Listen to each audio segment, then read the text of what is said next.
오늘 새벽에 인생의 최악의 순간을 라는 말씀의 제목을 함께 말씀 나누기를 원합니다.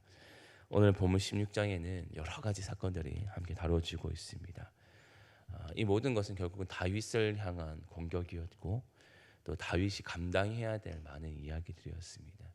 근데 그 사건들을 보면 거짓된 이야기, 속임수로 자신을 속여오는 이야기들도 있었고 자신을 향해서 오는 저주의 소리도 있었습니다.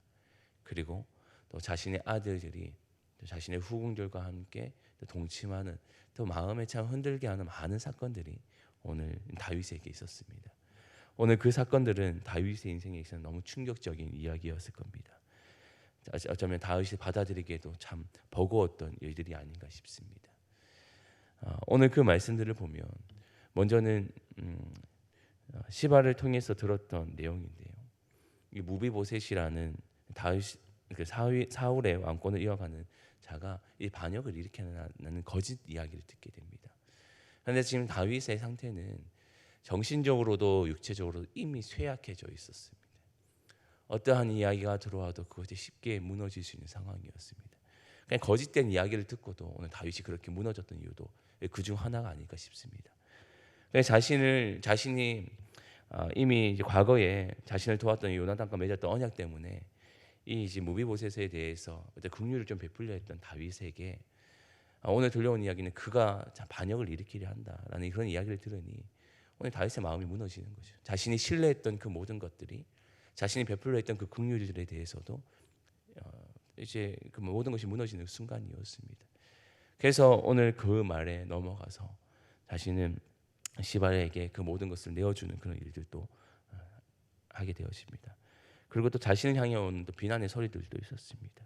자신을 저주하고 자신이 이곳에 오는 것이 그리고 자신을 통해서 이 모든 악한 일들이 일어났다라고 오는 그런 저주의 소리도 있었습니다.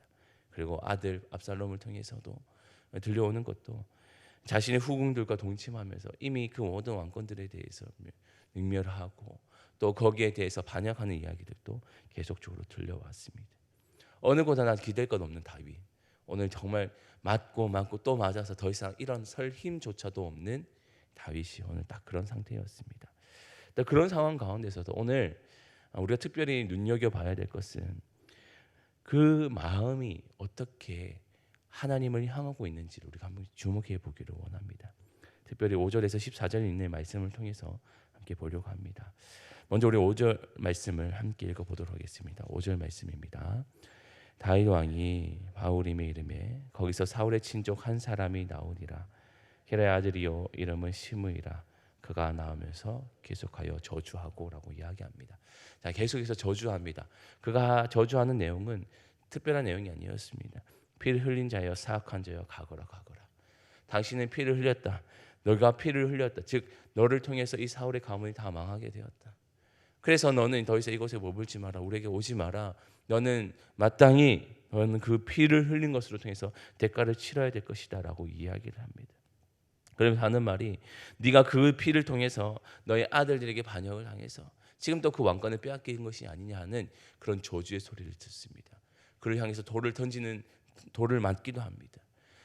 오늘 사울의 가문에서는 다윗의 인생은 늘 걸림돌이었습니다. 사울도 스스로 그렇게 생각했고요. 그리고 그 후손들도 마찬가지였습니다.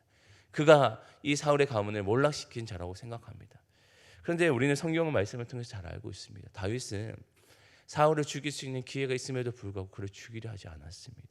그는 하나님께 기름 부음 받은 자를 함부로 죽일 수 없다라는 그 마음, 그 중심이 있었던 사람이었습니다. 사울이 죽게 된 것은 사울이 이렇게 몰락하게 된 것은 사울 자신의 죄악 때문이었습니다. 그래서 그가 하나님을 떠나 있었기에 하나님 영이 그를 떠났고 하나님이 그를 버리셨기에 그는 몰락할 수밖에 없었습니다. 그리고 그가 죽게 되는 것도 스스로 자신의 목숨을 끊었던 것이지 다윗이 그의 목숨에 피를 흘렸던 것도 아니었습니다.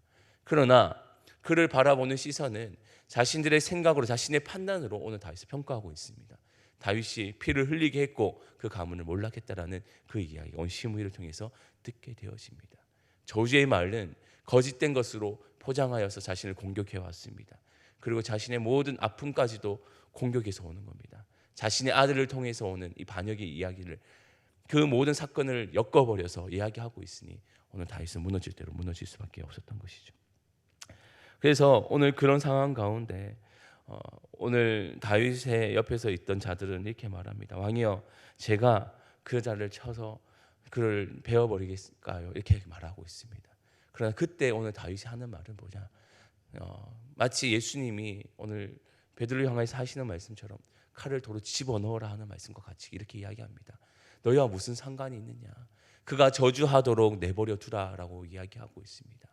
자신을 향해 오는 저주 앞에서 어쩌면 자신이 행하지 아니한 억울한 일들을 향해 덜려오는 그런 이야기 앞에서도 그는 오히려 침묵하기를 바라고 있습니다. 그리고 거기에 반응하는 것이 아니라 오히려 저주의 소리를 듣는 그 길을 택하고 있습니다. 이 모습은 마치 성숙한 신앙인의 모습을 보게 되는 것 같습니다. 앞서 말한 것처럼 그는 찢기고 갈기갈기 그 인생들이 막 모든 것이 너덜너덜해져 있는 인생이었는데도 불구하고 최악의 순간에서도 그는 그 중심을, 그 마음을 하나님께 두고 있다는 것을 보게 되어집니다. 그래서 12절에 이렇게 말씀하시는데 우리 12절 말씀도 같이 한번 읽어보겠습니다. 시작. 혹시 여호와께서 나의 원통함을 감찰하시리니 오늘 그 저주 때문에 여호와께서 선으로 내게 갚아주시리라 하고. 아멘. 다윗의 마음 가운데 그런 모습이 있습니다. 오늘 내게 들려오는 저주의 소리도 하나님이 그에게 허락하셔서 하시는 말씀이고, 그가 저주하는 이야기도 오늘 나에게 듣게 하시려는 하나님의 뜻이 있을 것이다. 그리고 그뿐 아니라 하나님께 혹시 나의 원통함을 보시고 나에게 선으로 갚아주시지 않을까 하는 그 마음을 거기에 기대고 있는 거예요. 다시 말해서 하나님의 선이 오늘 나의 인생 가운데 찾아오지 않을까라는 그 마음, 그 중심으로 오늘 그 상황들을 마주하고 있다는 겁니다. 정말 우리가 억울한 상황이었다면 우리가 맞대응하겠죠. 그러나 그 앞에서도 묵묵히 나아갈 수 있었던 것은 하나님을 먼저 생각하는, 나의 인생을 향하여서 말씀하시는 하나님을 먼저 생각하는 다윗의 그 마음과 그 중심이 있었기에 오늘은 시므를 향한 그 마음도 오늘 그렇게 대응하고 있는 것입니다. 성숙한 신앙이라 함은 인생의 최악의 순간에서도 하나님의 은혜를 구하는 자일 것이고 그 안에서도 하나님의 뜻을 구하는 자, 그런 자들이 신앙의 성숙을 이루어가는 성도라고 생각되어집니다. 오늘 이 말씀은 신앙생활을 하는 우리에게도 참 많은 본이 되어집니다. 우리는 때로는 억울한 일들이 많죠. 오늘 말씀에서 나타난 그 일들이 우리의 인생들에는 없나요? 동일하게 일어나죠. 어떤 사람은 나를 속이려 들고 나에게 이간질하고 나의 인생을 회방 놀이하는 사람들도 있을 것이고, 오늘 나를 향하여서 저주하는, 내가 하지 않은 일들에 대해서도 저주하고 자신의 상황들에 대해서 모든 것을 나의 책임으로 돌리는 그런 소리를 들을 때도 있을 것이고, 내가 믿었던 사람들에게 배신을 당하는 일들이 우리 신앙인들에게 비일비재하게 일어나고 있습니다. 때로는 그런 일들 때문에 우리의 마음이 녹아져 내릴 때도 얼마나 많이 있습니까? 그런 일들 때문에 우리 분노하고 화를 낼 때도 얼마나 많이 있나요? 그런 우리들에게 오늘 주시는 말씀은 다윗의 오늘 우리보다 어쩌면 더 최악의 순간들, 몸과 마음이 상해 있는 그런 상황에서도 그가 하나님을 향한 그 마음과 그 생각을 두었던 그 모습을 오늘 우리가 바라봐야 됩니다. 그때에도 우리가 지켜야 될 그 마음과 중심은 하나님 혹시 나에게 긍휼을 베푸시지 않겠습니까?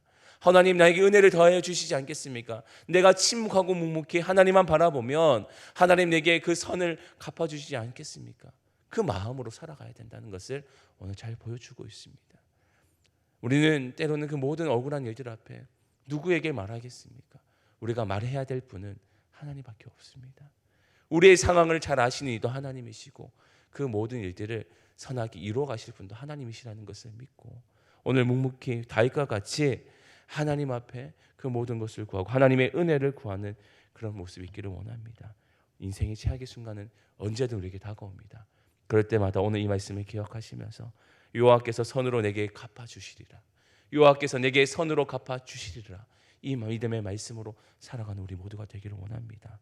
그리고 오늘 이 한날 기도의 자리에서도 다시 한번 선으로 갚으실 하나님, 긍휼로 우리를 돌보실 그 하나님의 은혜를 구하며 살아가는 우리의 모든 삶이 될 수 있기를 주님의 이름으로 축원합니다. 아멘. 기도하겠습니다. 하나님 감사합니다. 오늘 주시는 말씀이 또 성숙한 신앙인의 삶을 살아가기를 바라고 또 그 걸음을 걸어가는 우리에게 다시 한번 또 위로의 말씀이 되고 또 교훈의 말씀이 되어집니다. 우리가 마주하는 최악의 순간 앞에 우리는 쉽게 무너지고 또 사탄의 관계 앞에 무너져가는 것이 우리 인생이신데, 하나님 그 인생들 앞에서도 오늘 말씀과 같이 여호와께서 선으로 갚으시리라는 그 믿음의 고백으로 살아가는 우리의 삶이 되기를 원합니다.